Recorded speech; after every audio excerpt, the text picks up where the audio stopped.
This is the FM Gold channel of All India Radio. In the program News Analysis, we now bring you a discussion on India-China relations. The participants are Alok Bansal, Security Analyst, and Ranjit Kumar, Diplomatic Editor, Navbharat Times. Prime Minister Manmohan Singh and Prime Minister Li Keqiang of China have today concluded very constructive and useful dialogue on issues affecting bilateral relations. Among 9 agreements signed today were the Agreement on Border Defence Cooperation Agreement. This has been described as another step forward in confidence-building measures on line of actual control. Mr. Alok Bansal, you have been a keen observer of evolving relations between India and China. How do you view the results of the talks held today in Beijing?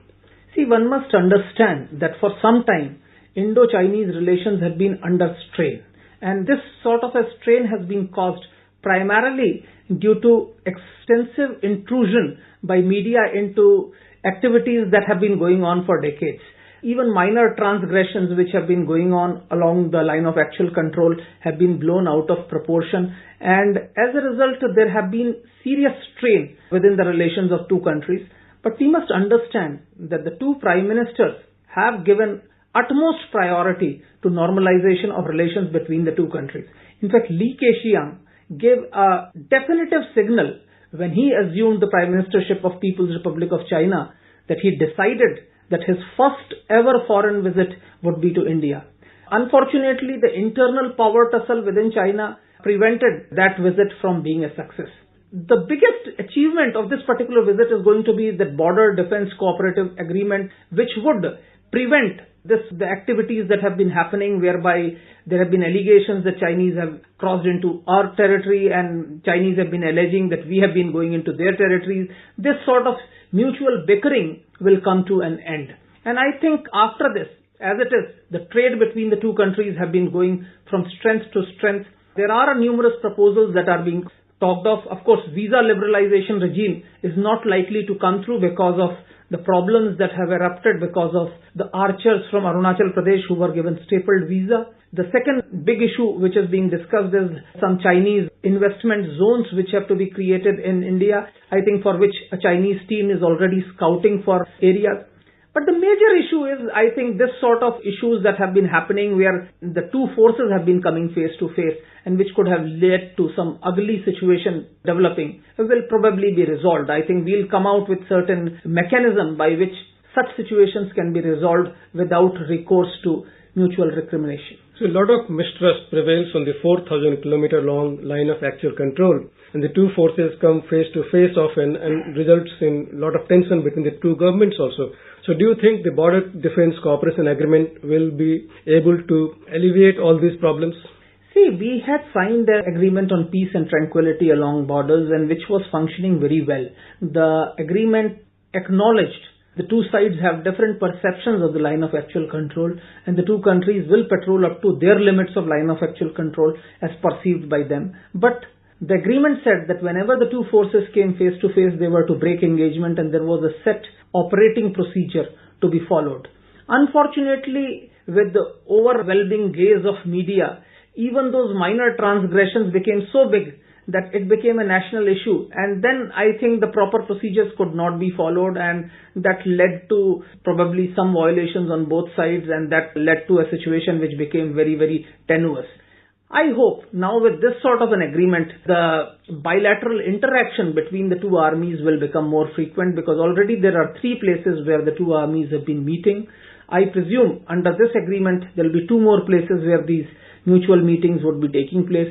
I think most of this problem emanates from mistrust. So the moment we start meeting each other, I think the relationship will improve and this mistrust will go away. And I don't think so the border dispute itself can be resolved so easily. It will take, to my mind, a few more decades. But as long as we can maintain peace and tranquility along the line of actual control, on other fields where there is commonality of interest, we can grow. You talked about peace and tranquility on the line of actual control. In fact, Prime Minister Manmohan Singh, while leaving for Russia and China, emphasized on this particular point. And after having a discussion with the Prime Minister Li Keqiang, In his opening remarks, Prime Minister Manmohan Singh again reiterated that prevalence of peace and tranquility on the border would be the prime condition for the further growth of bilateral relations between the two countries. So do you think this agreement and the talks between the two leaders of two great countries will help resolving all these issues? Certainly. I think besides this problem of border dispute, there is no significant problem between China and India, except, of course, the Chinese support to Pakistan on certain issues which India conceives as inimical to Indian interests, including the nuclear cooperation. Otherwise, if you include the Chinese and Hong Kong trade with India, I think China is now the single largest trading partner. If you club the Hong Kong and China because they are considered as two separate entities, China is probably the largest trading partner with India. The Chinese investments in India are huge. And I think at this juncture, when both the countries are growing, a mutual cooperation is essential. Another field where I think the two countries need to cooperate is terrorism. I think, like India, China is also afflicted by terrorism, and the concerns of China as far as terrorism are concerned are to a very great extent common to that of India. And there could be some mutual understanding whereby we could tackle this menace of growing radicalism and growing terrorism from across the borders collectively. You are perfectly right. Both the countries have common concerns on the issue of terrorism. The province of Chinese province Xinjiang and the Indian province Jammu and Kashmir both face the same problem. The problem of terrorism emanates from the same land, that is Pakistan. So India and China should come together and tackle this problem together. At the same time, both the countries have decided to have dialogue on maritime issues. What do you think of this decision being taken today? See, as far as maritime issues are concerned, we need to understand that China is greatly dependent on energy supplies from overseas. And unlike Chinese army, the Chinese navy is still not a force to reckon with. And as far as the Indian Ocean is concerned, the security of its maritime shipments is a cause for concern. I think Indian Navy or the government of India can provide security to Chinese shipments passing through Indian Ocean and through the narrow straits of Southeast Asia where they are likely to be choked. Also, in the past, there have been certain tensions between the two countries as far as offshore drilling of the Vietnamese coast by ONGC Videsh have been concerned, where China has been claiming a huge maritime zone of itself, where China claims that the entire South China Sea is an internal sea of China, which is contrary to the accepted norms of maritime law that prevail world over. I think these issues can be resolved because India has made it very clear that its interest in offshore blocks near Vietnam is purely commercial and it has no military or strategic interest in those blocks. You also talked about nuclear cooperation between China and Pakistan as a matter of concern. In fact, Prime Minister Manmohan Singh raised this issue indirectly by telling Chinese leader that both the countries, while developing relations with third countries, should not be a cause of concern for both India and China.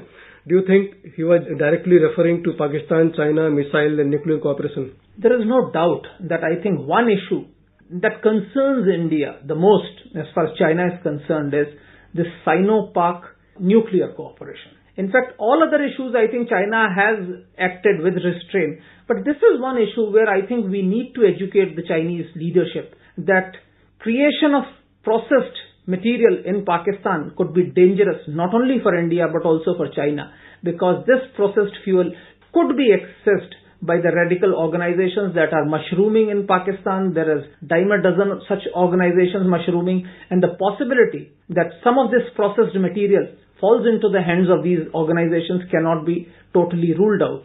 And if these organizations get an access to such material, it must be understood that the radical organization which is supporting groups operating against India is also supporting Uyghur militants and other militants operating in Central Asia. Now, any of these organizations could use these processed fuel to make a dirty bomb, what is called as a radiation bomb, against any of these countries. And I think if we possibly explain it to China rationally that this idea of building up Chashma 3, Chashma 4 in total violation of the new NSG agreements, etc., I think could be disastrous for China itself. Better sense could prevail in China, and Chinese leadership may take a step backwards and may probably like to have tighter control on these reactors if they build it up, or may have a second thought about building these reactors itself. You initially said that Prime Minister Li Keqiang became the Prime Minister of China. His first overseas stop was India. And in this same year, Indian Prime Minister also visited China. So do you think the leadership of both the countries are very sincere in promoting bilateral relations? See, one thing must be understood, that India is a democracy. We don't have one single point agenda. Similarly, despite China being a single party government, there are differences. And this was very clearly manifest when Li Keqiang decided to make his first foreign visit to India. Certain units of PLA, which don't come under the direct control of Chinese Prime Minister, unlike in India, decided to be adventurous along the line of actual control. Even in India, I think, by and large, the leadership understands that good relations with China are in the long-term interest of India. And I think the Chinese model is the one which we have been advocating to even other countries with which we have bilateral conflicts or bilateral disputes like Pakistan. And this is a good model because the way the Sino-Indian trade has grown, the way mutual investments have grown, and I think the two countries will go in strength to strength. There are certain issues on which the two countries have interacted very, very closely, like on the climate issues where the two countries were on the same side, or on many other issues where the cause of the developing world has to be taken up against the developed world. The two countries have been on the same side. So the exchange of prime minister level visits to each other countries, the significance of bilateral relations between two countries, one of the important aspects of bilateral relations between India and China is the economic and trade relations. Economic and trade relations have grown manifold in recent years, but it has all gone in China's favor. What are the measures both the countries should take to balance these trade relations?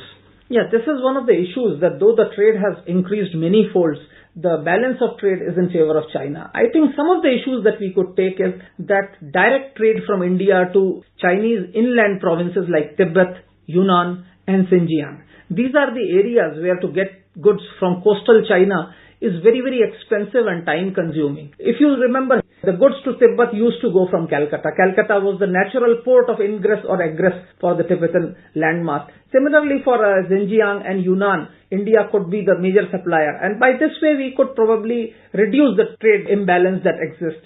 Also in the field of pharmaceuticals, information technology, where Indian companies have not been able to make such a big dent in Chinese market because of the linguistic barriers, I think if we encourage this trade imbalance, in due course of time will come down. And also to improve economic relations, China has proposed an economic corridor from Chinese province of Yunnan to Myanmar to India and then to Bangladesh. So do you think this economic corridor is a viable proposal? I feel it's a very viable proposal, and in fact it will be good for the development of the northeastern part of India, which has not been able to develop as much as the rest of India has developed. And I think this will be India's probably opening. Once we have closer interaction with Bangladesh and Myanmar by this agreement, we could also use the same arrangement to open up to other Southeast Asian countries of ASEAN like Singapore, Malaysia, Thailand and other countries. So if India and China remove the main cause of mistrust between each other, that is the border dispute, do you think the bilateral relations can flourish to beyond any level? There is no doubt, but let me make a caveat here. I don't see border dispute getting resolved in near future. I don't think so resolution is feasible in the near future. But what we need is peace and tranquility along the line of actual control. That itself is sufficient to ensure that the good relations develop. And once the good relations develop and thrive, we will see better even this contentious issue getting resolved in due course. But I must also add that at times one gets a feeling that the way media sometimes blows up some of these reports of incursions, one gets a feeling that there are probably certain external dimensions to it why these issues are blown sometimes disproportionately and out of proportion. But sometimes the incursions do create a lot of mistrust between the two armies, between the two governments and the peoples of the two countries also. So the latest talks and the latest agreements between India and China will help remove some of the causes of mistrust and lead to better relations between each other. Thank you. You were listening to a discussion on India-China relations. The participants were Alok Bansal, security analyst, and Ranjit Kumar, diplomatic editor, Navbharat Times. It came to you in the program News Analysis, produced and presented by the News Services Division of All India Radio. This program is also available on our website, newsonair.nic.in. You may email your opinion about this program at airnsdtalks@gmail.com.